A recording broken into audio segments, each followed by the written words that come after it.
Então, sejam muito bem-vindos aí ao curso sobre como estudar a Bíblia. Esse curso ele vai acontecer aos sábados pela manhã, esse horário, às 10 horas da manhã. Tá? E eu acho que nós vamos fazer mais ou menos uns 4 encontros, mas esse número ele pode se estender, tá bom? A gente não vai limitá-lo a apenas 4, se houver necessidade a gente estende um pouco mais. Eu vou gravar, como eu disse aí, o curso, porque algumas pessoas pediram, não vão poder estar presentes, e depois eu posso disponibilizar o link para que essas pessoas venham a assistir essa apresentação depois, tá bom? Outra coisa, deixa eu ver, para a gente começar.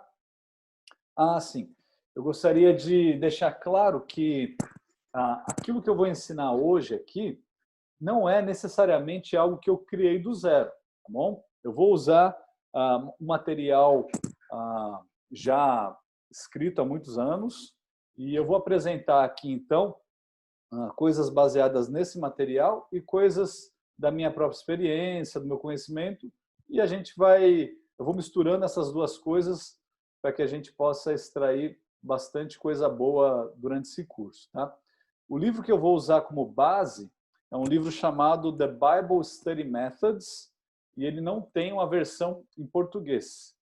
Então, deixa eu colocar para vocês. Aí, esse daí é o livro. Bom, esse livro, pasmem, tá? Ele é do autor Rick Warren. Se quiser alguém sair agora do curso, já sai agora, né? Não? Então tá bom. O pastor Rick Warren ele não é conhecido porque ele tem uma teologia reformada e também ele não é conhecido assim por se aprofundar muito quando ele vai tratar de alguns temas teológicos. Mas ele tem uma qualidade que ele trata de temas teológicos de uma maneira muito prática. Tá? Tem um ditado em inglês que diz o seguinte, que nós não podemos jogar fora o bebê junto com a água da banheira. Né? O pastor Rick Warren ele foi convidado pelo pastor John Piper para participar de uma conferência que o John Piper faz todos os anos, ou fazia todos os anos na sua igreja. E ele diz assim sobre o John Piper, sobre o Rick Warren. Ele diz muitas coisas muito bem. E isso não é por acaso. O pastor Rick Warren, ele é conhecido por ler um livro por dia. Bom, um livro por dia. Em 2010, ele tinha na biblioteca pessoal dele mais de 500 livros só sobre pregação.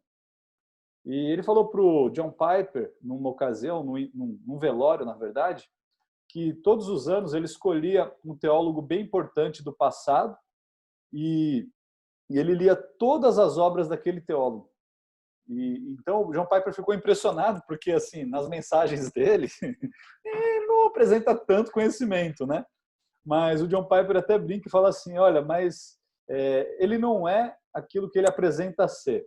Ele tem um conhecimento bem aprofundado, mas às vezes ele escolheu trabalhar da igreja de uma forma muito pragmática, bom, que é uma maneira que a gente não concorda aqui.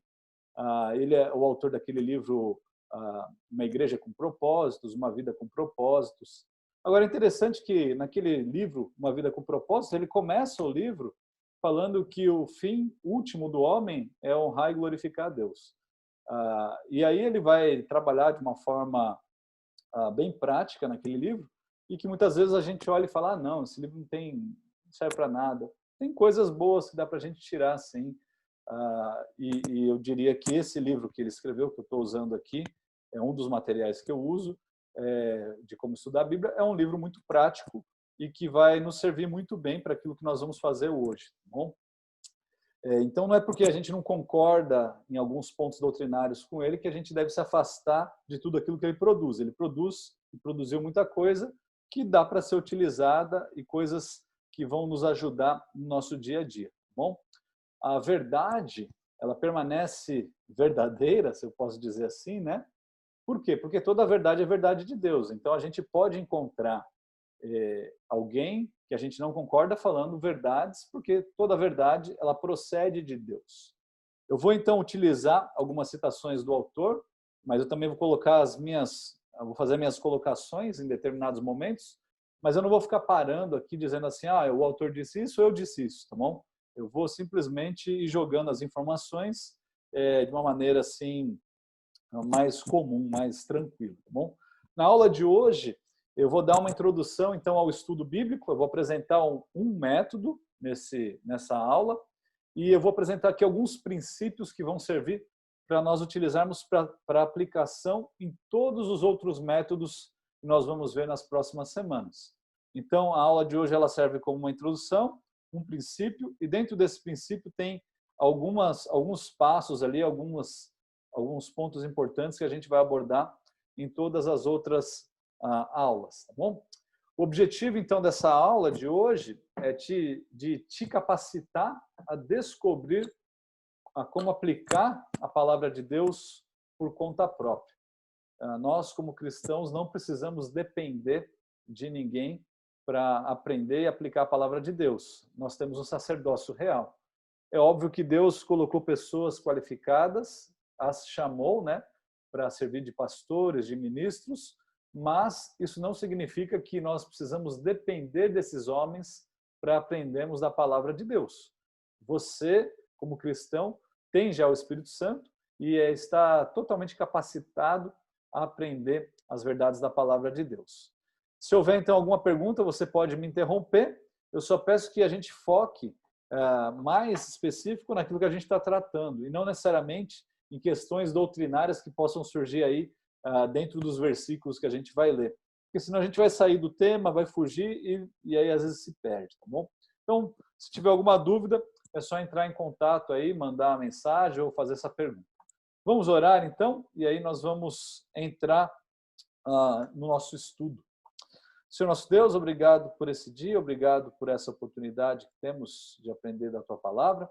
Eu te peço que o Senhor possa nos ajudar, nos guiar nesse momento e que esses próximos minutos sejam proveitosos e que consigamos aplicá-los no nosso dia a dia. Em nome do Senhor Jesus que nós oramos. Amém. Um outro detalhe, antes da gente adentrar aí no estudo, é o seguinte, nós temos apenas 40 minutos, né? Provavelmente vai cair, se cair você volta no mesmo link, tá bom? Eu dou um minutinho ali entre cair e aí a gente volta. Nós temos aqui mais ou menos umas 29 pessoas, deve ficar em torno desse número. Então, se cair, você volta no mesmo link, tá bom? Bom, o autor ele começa com algo bem intrigante. Ele fala o seguinte, logo na introdução do seu livro, ele fala assim, por muitos anos, todas as vezes que ouvi um bom sermão ou algum ensino profundo das Escrituras, deixava o culto ou a reunião frustrado, pensando comigo mesmo, como é que ele encontrou tudo isso nesse texto? Eu queria ser capaz de descobrir essas verdades por conta própria. E além disso, eu geralmente me sentia culpado porque as pessoas sempre me diziam que eu deveria estudar a Bíblia, mas quando eu tentava estudá-la, eu não sabia como fazer. Então, o que ele fazia? Ficava desanimado e aí ele desistia. Algum de vocês aí se identificou com isso que eu acabei de ler? Muito provavelmente, sim. E ele continua, ele diz assim, desde então, eu descobri que a maioria dos cristãos, sinceramente, desejam estudar as suas Bíblias por conta própria, mas não sabem como proceder. Eles não necessariamente precisam mais de exortações ou de mais exortações. O que os cristãos precisam é de instrução, é de um manual de procedimento, de como estudar a palavra de Deus. E provavelmente é isso que você também precise, é isso que você deseja e que você simplesmente não teve a oportunidade de ter ao longo dos anos. E por toda a sua vida, você deve estar pensando, né? Será que... Acho que eu nunca vou ser capaz de entender a palavra de Deus como aquelas pessoas, como aqueles pastores conhecidos. E aí você pensa assim, é melhor eu desistir mesmo. É melhor eu não insistir nisso, porque para que serve? Eu vou perder meu tempo e não vou conseguir aproveitar nada. Eu digo que não é isso que você deve fazer. O estudo da Bíblia é um estudo importante, como a gente já sabe, mas nós temos que lidar com um problema que nós lidamos, por exemplo, nas escolas. O problema que nós vemos nas escolas é aquele que vai da seguinte forma, né? Nós mandamos os alunos estudar, mas a gente nunca ensina o aluno a como estudar. Então a gente fala para os nossos filhos também, vai estudar. Só que você nunca ensinou ele a estudar. O professor fala, vai estudar, mas ele não sabe como é que estudar. E esse curso, então, ele vai servir para te ensinar como fazer isso. Como que você pode estudar a palavra de Deus. Tá bom? O autor também nos lembra que a Bíblia nos ensina que nós não podemos ser discípulos de Jesus se nós não temos uma ingestão regular, diária, da palavra de Deus. E ele deixa isso claro, ou a Bíblia deixa isso claro, lá em João, capítulo 8, no versículo 31 e 32.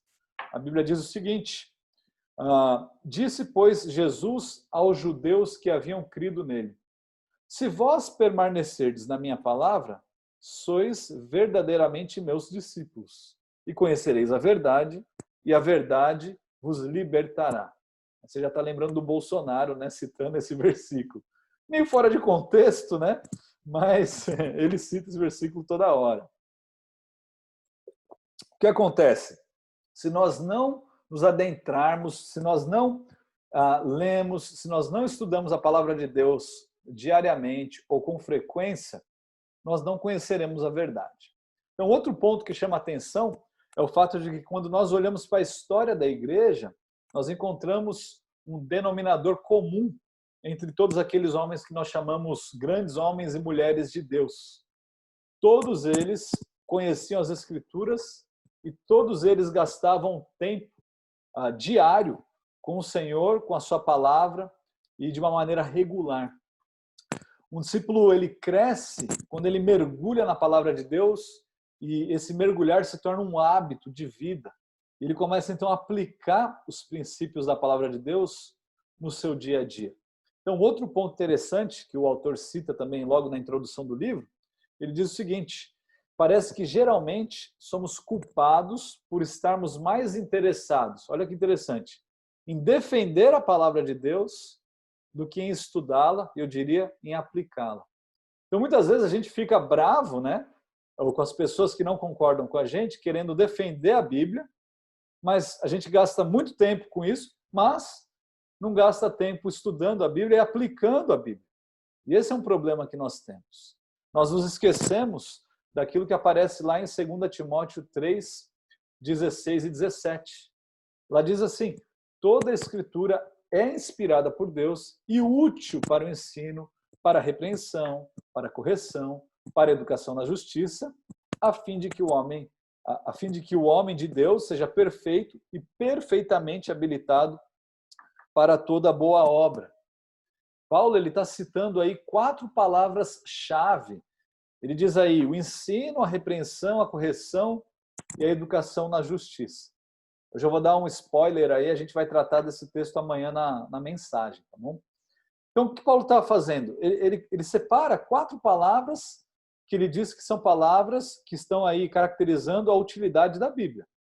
Então, ele fala do ensino. O ensino, ele nos mostra o caminho que nós devemos seguir, o caminho que nós devemos andar.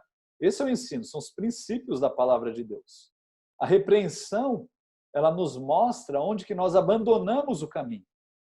A correção, ela nos diz como que nós podemos voltar ao caminho, que é o ensino. E a educação na justiça, ela nos ensina como é que nós devemos permanecer no caminho. Então, isso significa que a Bíblia é um guia completo para se viver a vida cristã. E olha que interessante, perto do final do ministério de Jesus, alguns líderes que estudavam a Bíblia também, eles estavam tentando pegar Jesus, fazer uma pegadinha com Jesus e colocando para Jesus algumas questões ali complicadas sobre a lei, sobre o Antigo Testamento, para nós aqui, né? E aí, uma dessas perguntas que eles fizeram, Jesus respondeu. E Jesus deu uma resposta um tanto quanto forte para eles. Jesus disse o seguinte, respondeu-lhes Jesus, errais, não conhecendo as Escrituras, nem o poder de Deus. Olha que interessante. O erro desses líderes judeus, dos saduceus, é porque eles não conheciam as Escrituras e nem o poder de Deus. Por que a maior parte dos cristãos, então, não estuda a palavra de Deus?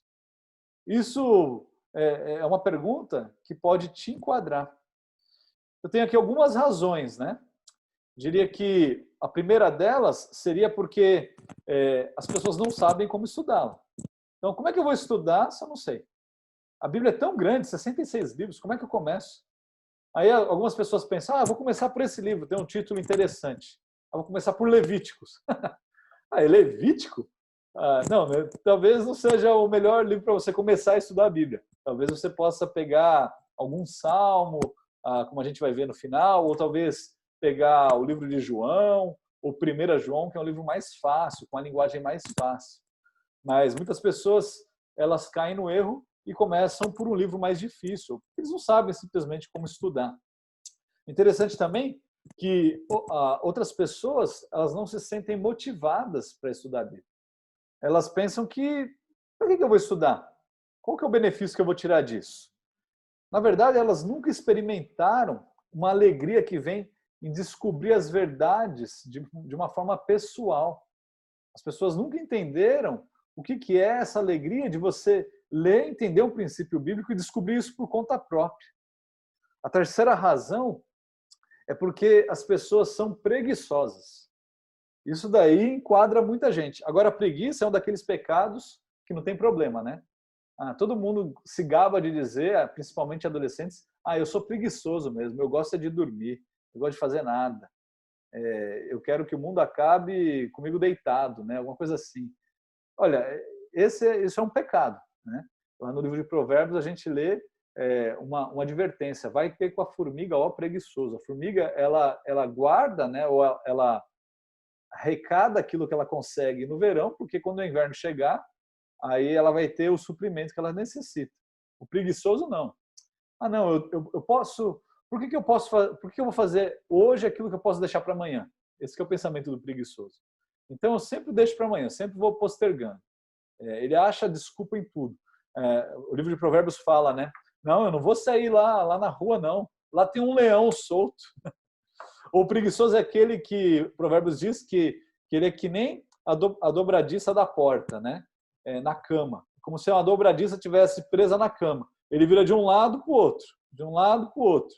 Ele não quer sair, é preguiçoso, não quer fazer nada. Esse é o problema que muitos nós cristãos temos. E neste curso, nós vamos aprender a como estudar a palavra de Deus e aplicá-la. Então é importante que a gente preste muita atenção para que a gente saia daqui, de fato, sabendo como aplicar esses princípios para usufruir dessas verdades que nós vamos aprender. Bom, o propósito, então, desse curso é o de te ensinar a como desenterrar aí as riquezas da palavra de Deus por conta própria. O primeiro método que nós vamos aprender, ele é chamado de método devocional. Agora, tem uma questão aí que eu preciso explicar, tá bom? Há uma diferença importante entre estudar a Bíblia e ter um tempo a sós com Deus, tá bom? A gente vai falar um pouquinho mais sobre essa questão de ter um tempo a sós com Deus num outro estudo, num outro momento. Mas, como eu disse, nós vamos aprender hoje um método. E esse método tem o nome de devocional. Então, o que eu quero é que você não confunda o nome método devocional com o tempo a sós com Deus, tá bom? O método devocional é um método de estudo bíblico, mais simples, mas muito prático, mas diferente de um tempo a sós com Deus, tá bom? Esse método, como eu disse, ele é bem simples e talvez seja por isso que o autor deu esse nome para ele, tá? Todos os métodos que nós vamos ver terão pontos semelhantes.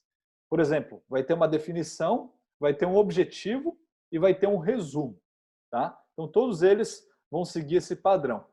Então nós vamos já para a primeira parte desse método, que é a definição, tá?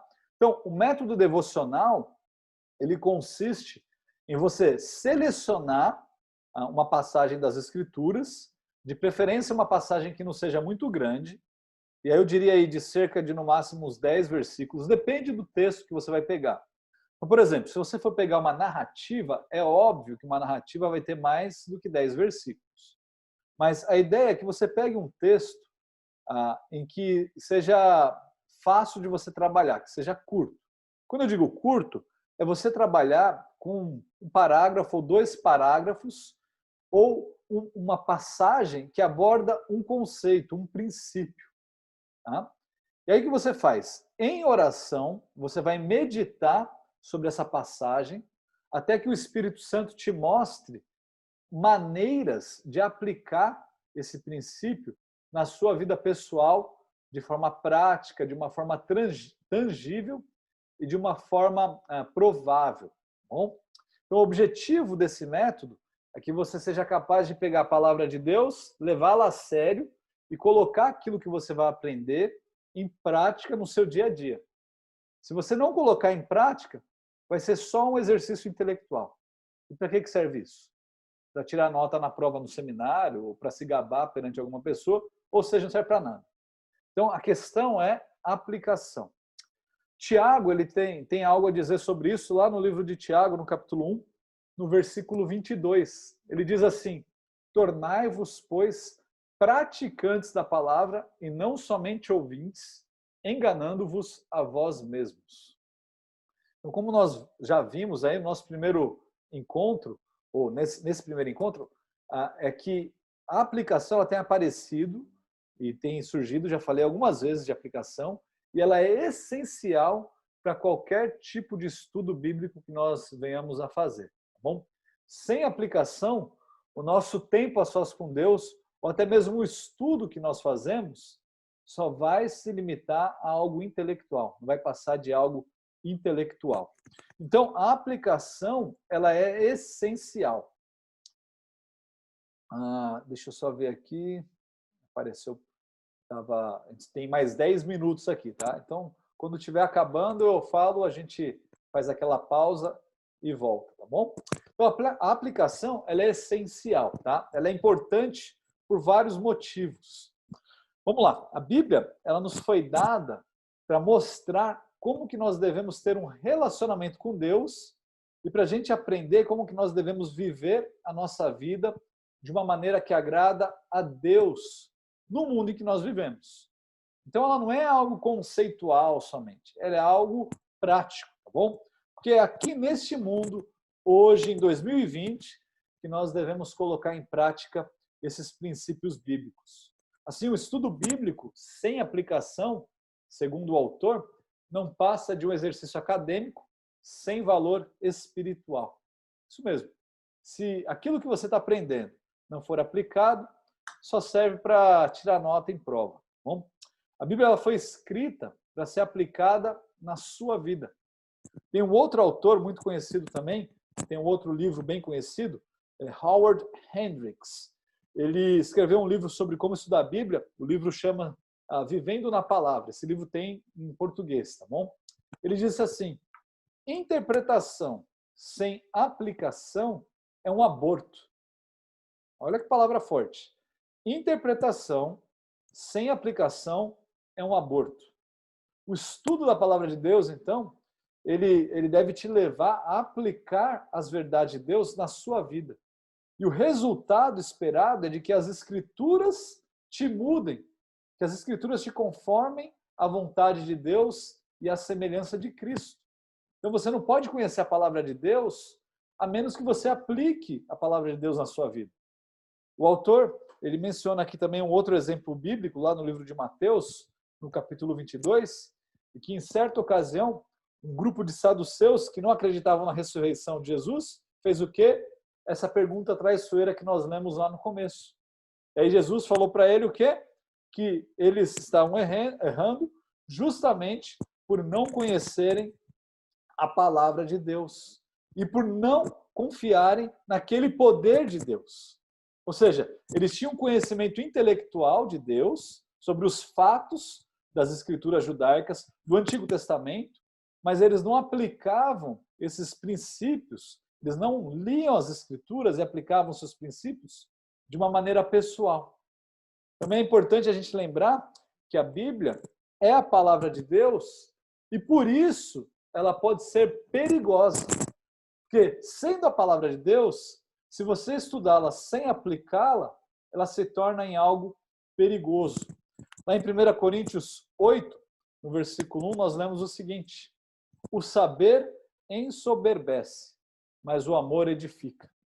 A Bíblia, então, ela nos mostra, no relato sobre a tentação de Jesus, que o próprio Satanás, ele conhece a palavra de Deus de uma maneira intelectual. Está lá em Mateus capítulo 4, de 1 a 11. Ele sabe de várias coisas. Ele provavelmente sabe muito mais de princípios bíblicos do que você, de relatos bíblicos do que você. Mas ele não aplica isso na vida dele. Tá? O autor ele também chama atenção para o fato de que o estudo bíblico sem aplicação pode ser perigoso, pois o conhecimento requer ação.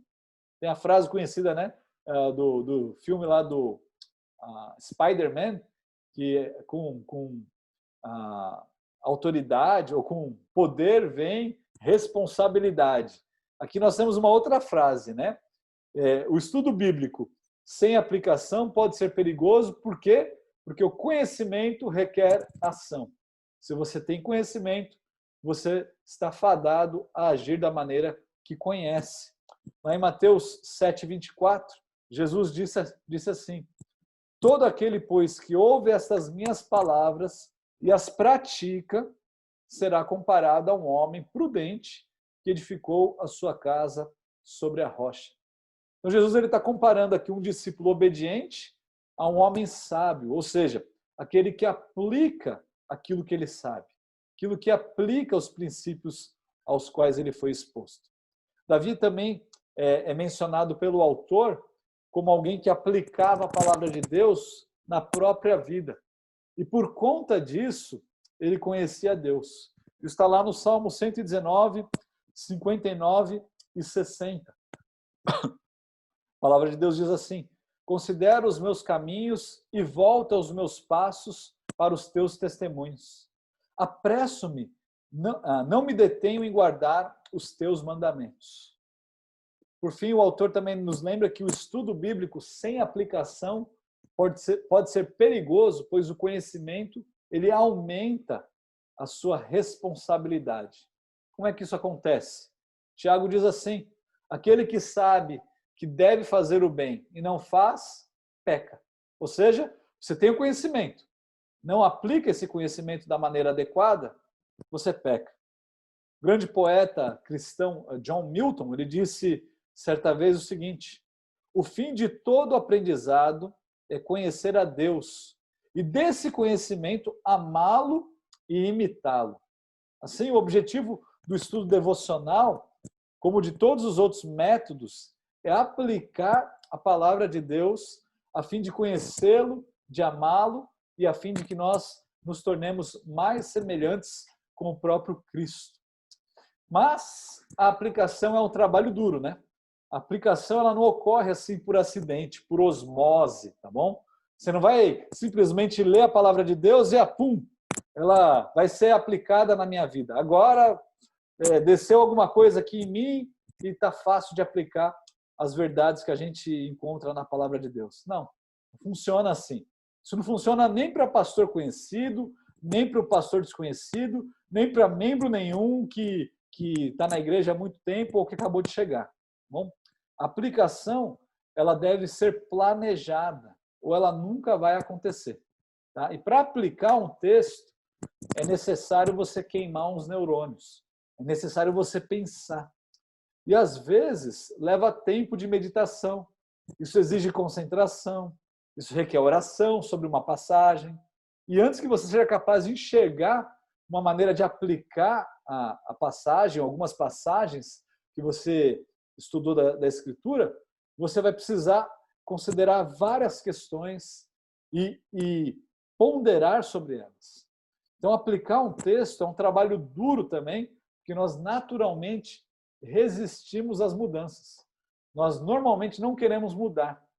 Por que eu vou querer aplicar esse texto se esse texto vai falar para mim que aquilo que eu faço é errado e eu não quero parar de fazer aquilo que é errado? Então, nós não queremos mudança e, por isso, simplesmente, nós não aplicamos a palavra de Deus. Às vezes, nós sabemos que nós precisamos mudar, mas nós não queremos e, por isso, nós não aplicamos a palavra de Deus. Então, a aplicação ela requer sacrifício. É algo que vai ser difícil. Outro ponto também é que, para nós considerarmos a aplicação, nós temos que levar em consideração que o importante não são os nossos sentimentos, tá bom? O papel principal do cristão é aplicar independente dos seus sentimentos. Os seus sentimentos são passageiros, mas a palavra de Deus não é passageira. Aí, está falando sobre os sentimentos que são passageiros. A chave, então, para a maturidade espiritual é viver para Jesus Cristo, apesar de você estar se sentindo bem ou não. Tá? Porque o que nós temos que fazer é sempre fazer a coisa certa. A aplicação do estudo, então, ela requer uma ação que vá, às vezes, contra a sua vontade. É interessante a gente parar para pensar que nós não queremos agir, muitas vezes, da maneira que nós vamos descobrir que nós devemos agir. Mas, independente de como você estiver se sentindo, você deve agir assim, porque é o princípio da palavra de Deus sendo aplicado na sua vida. Então, o método devocional, ele é composto por 4 passos, tá bom? Nós vamos dar uma olhada nesses 4 passos hoje, nós vamos aprender como é que nós podemos aplicá-los. Então, o primeiro desses passos é orar por discernimento em como aplicar a passagem escolhida. É você orar por discernimento em como aplicar essa passagem que você escolheu.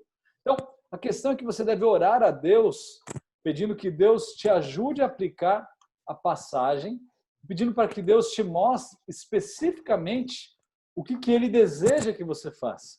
Tá? Uma coisa é certa, você já sabe que Deus deseja que você faça 2 coisas com o texto.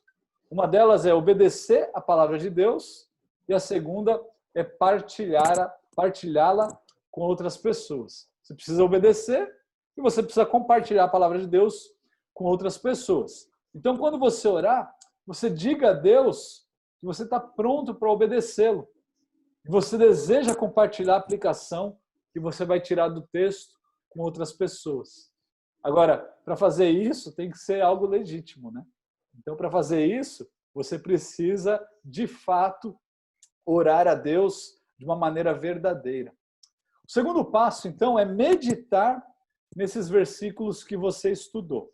Tá? E nenhum desses 4 passos, eu estou dizendo que são passos que você simplesmente pode... não, esse aqui não é tão importante. Todos eles são importantes. Bom, o segundo passo, então, é meditar nos versículos que você escolheu estudar. Então, segundo o autor, a meditação é basicamente a digestão de um pensamento. Então, você pega um pensamento que Deus lhe deu, você coloca esse pensamento na sua mente e você começa a refletir sobre ele vez após vez. Tá? Você tem que pensar sobre o texto de várias perspectivas. Se você está tratando ali de uma narrativa, você começa a visualizar aquela narrativa na sua mente de várias maneiras. Imagina que Davi está falando com Natan e você então começa a tentar enxergar como que Natan entendia ou como que Natan estava percebendo aquela situação, como é que ele entendia aquela situação. Depois você tenta entender como Davi estava interpretando a situação que estava acontecendo com ele. O que você faz? Você pode se imaginar como se estivesse naquele local, naquela circunstância.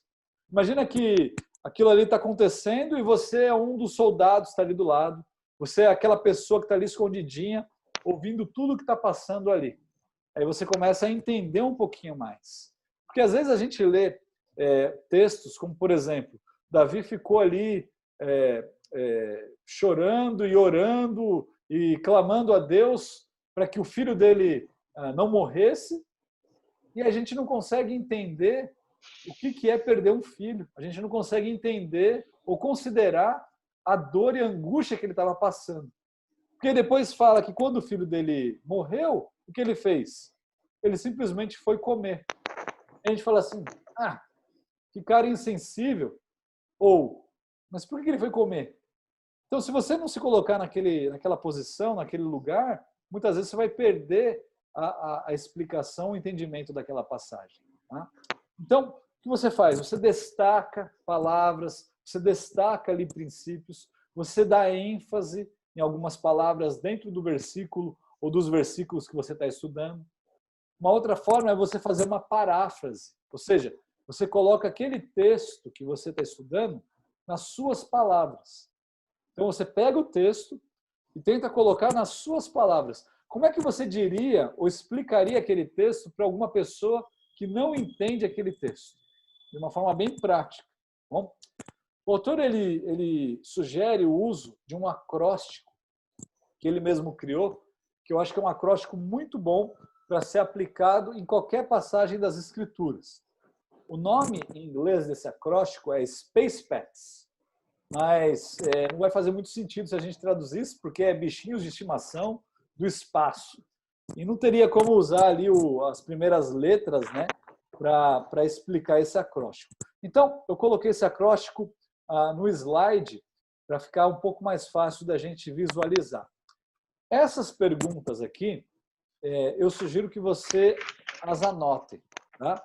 As anotem, porque são perguntas que você vai usar para aplicar todos os textos em todos os outros métodos que nós vamos utilizar. Bom?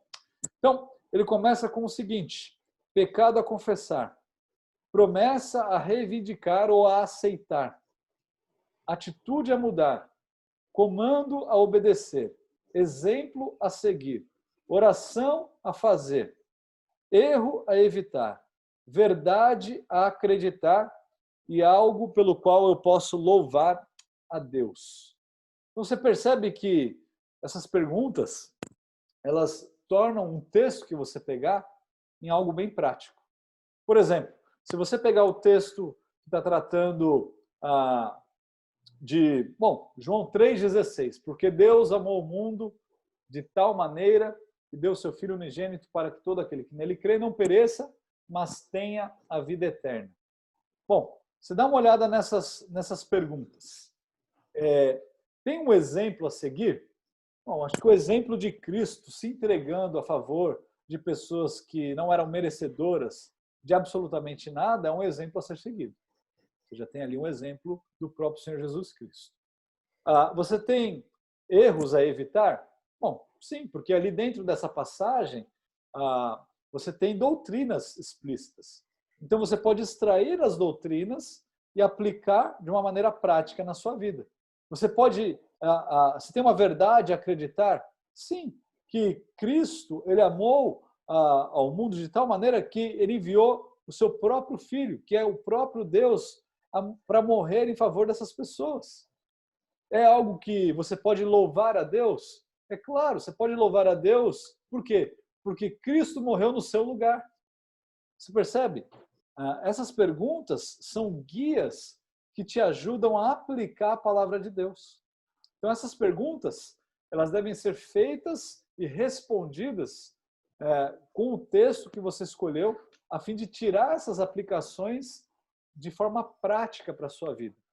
Agora, essas perguntas aqui, elas vão acompanhar todos os outros métodos que nós vamos fazer, mas elas não são uma lista exaustiva, tá bom?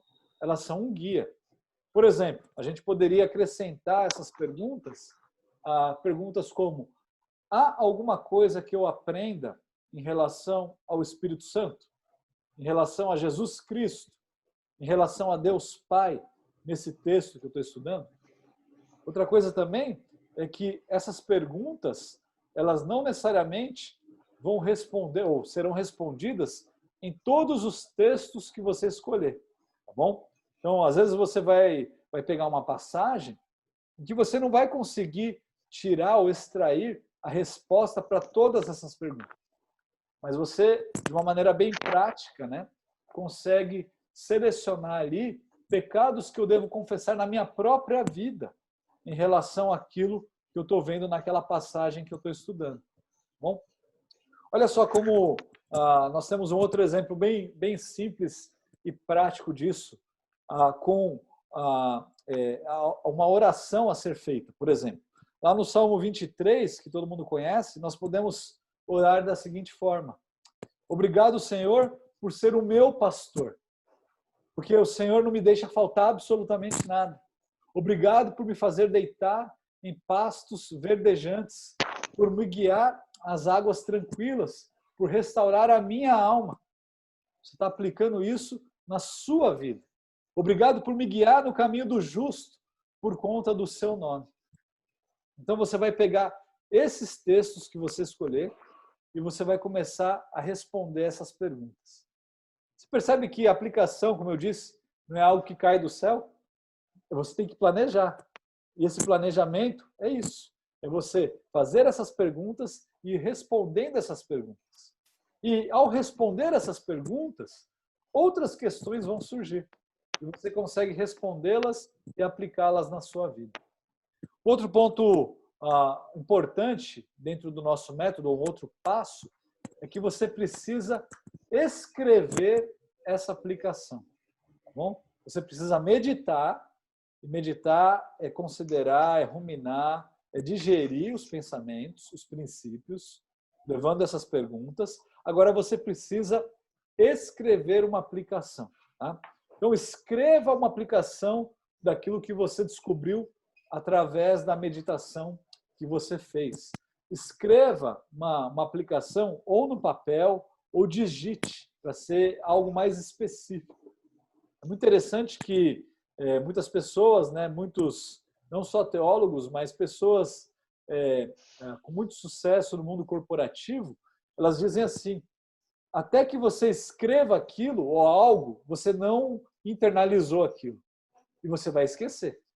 Então, escreva aquilo que você está meditando, para que você tenha algo específico, para que a sua ideia fique mais clara. E quando você coloca os seus pensamentos em papel, você transforma aquela nuvem de pensamento que você tem em algo específico e claro. Então, ao aplicar isso, ao escrever a sua aplicação, você está deixando bem claro o seu pensamento para você. Tá? Isso vai colaborar para outras, vai trazer outros benefícios também. Existem aí alguns benefícios que a gente pode tirar dessas aplicações escritas.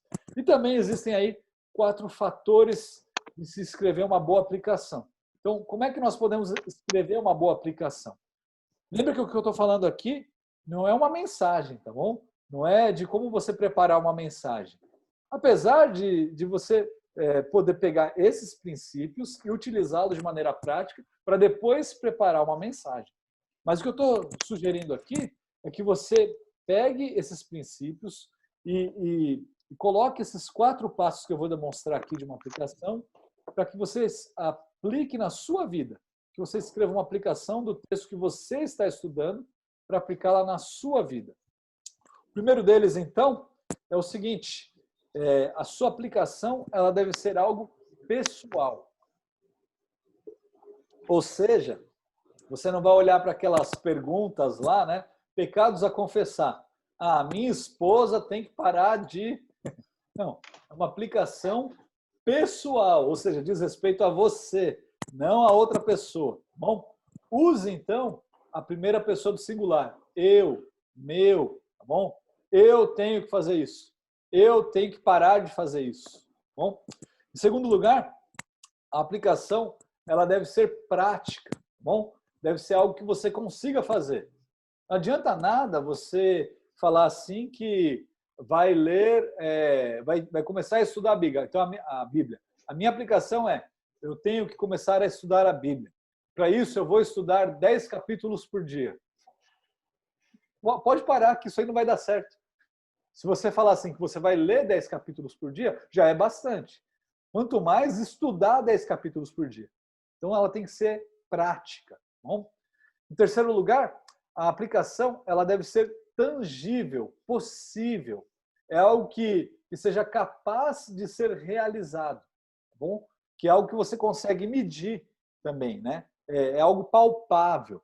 E, em quarto lugar, que seria mais mensurável, né? Dá para ser medido, e um exemplo disso seria o seguinte: imagina que você vai aplicar algo na sua vida, e aqui não tirado de um princípio bíblico, mas de uma maneira bem corriqueira. Por exemplo, todo mundo que está na quarentena, quando sair da quarentena, vai querer perder peso, né? Eu estou com medo que o Dória falou aí que ele só vai deixar sair da quarentena quem perder peso. Aí ninguém mais vai sair, né? Então ele diz assim, se você quiser perder peso, o que você vai fazer? Você vai falar assim, ó, eu preciso. Daí diz respeito a ser algo pessoal. Eu preciso do quê? Eu preciso perder peso. Então isso daí se tornou uma aplicação prática. Então, pessoal e prática. Eu preciso perder peso. Agora ela é tangível. O que significa? Eu preciso perder 5 quilos. Tá bom? Eu preciso perder 5 quilos. Ela é tangível. E agora ela é mensurável. Como que ela é mensurável? Eu preciso perder 5 quilos até o final do mês. Bom? Então, o que você faz? Você vai pegar aqueles princípios, vai colocar aquelas perguntas, ou vai levar essas perguntas aos princípios bíblicos, ao texto que você está estudando, vai meditar, vai responder aquelas perguntas, e aí então você vai aplicá-las, escrevendo uma aplicação que seja pessoal, ou seja, eu, prática, preciso fazer o quê? E aí, perder 5 quilos é tangível. Até quando? E aí você coloca um limite, algo mensurável. Então é algo muito prático. E aí depois que você escreve essa aplicação, você coloca ela no seu bolso e você vai viver com ela o dia todo. Você vai levar ela durante a semana. Você vai colocar ela em prática.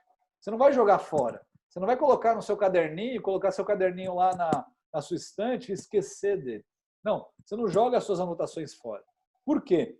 Porque as suas aplicações, elas podem ser úteis agora, é óbvio, mas elas podem ser úteis também no futuro.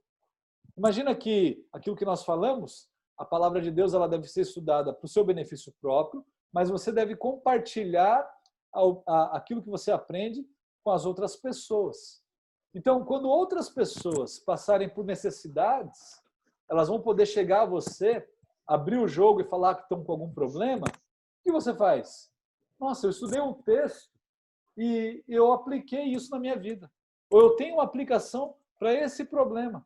E você, então, pode ajudar essas pessoas a viverem de uma forma que agrada a Deus e a solucionarem os problemas que elas têm também. Então, você percebe?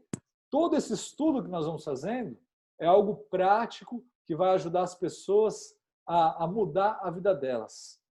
Em quarto e último lugar, o quarto e último passo, né, desse método é a memorização de um versículo-chave do seu estudo. Aí você fala, ixi, se já estava difícil ter que ler a Bíblia, depois responder pergunta, meditar, quanto mais memorizar. Ora, isso daqui é algo importante. Quando você memoriza algo, você internaliza algo. Bom, você vai selecionar, então, um princípio, ou um versículo-chave, na verdade, um versículo principal, talvez um versículo que seja o ponto central daquele texto que você está estudando, ou que te faça lembrar de outros princípios que estão ali naquele texto. E você vai levar esse versículo com você tentando memorizá-lo. Bom, eu falo que memorizar é internalizar, porque a gente usa isso na escola clássica. O conceito clássico de memorização, ele é muito importante, ele é muito intrigante. Há um dito dentro do conceito clássico de educação que diz que a repetição é a mãe da memória. A questão da memorização é a seguinte, você tem que fazer com que algo que entre na sua cabeça, que está naquela memória de curto prazo, passe para aquela memória de longo prazo. E o que as pesquisas dizem é que a repetição, e você repetir não necessariamente só naquele dia, mas dias depois daquilo que você memorizou, ou que você colocou naquela memória de curto prazo, é a maneira mais fácil de você fazer com que a memória passe de curto prazo para uma memória de longo prazo. E olha que interessante, quando você memoriza algo, você vai voltar naquilo de várias perspectivas. Você vai usar outros métodos para pensar novamente naquilo que você está memorizando. E necessariamente você vai então descobrir outras maneiras ou vai visualizar outros pontos que você talvez não tinha pensado quando você memorizou aquilo. Então, a memorização é importante por conta disso. Então, resumindo aí o nosso estudo, o teste último pelo qual nós estudamos e aplicamos a Bíblia é a pessoa do Senhor Jesus Cristo. Então, a pergunta que você deve fazer ao final desse estudo é: essa aplicação me ajuda a me tornar mais parecido com o Senhor Jesus? É essa pergunta que nós estamos respondendo. Então, esse é o método devocional, de uma maneira simples. Você percebe que não é algo simplesmente acadêmico, é algo prático. E ele tem 4 passos bem simples. Espero que ele possa ter te ajudado.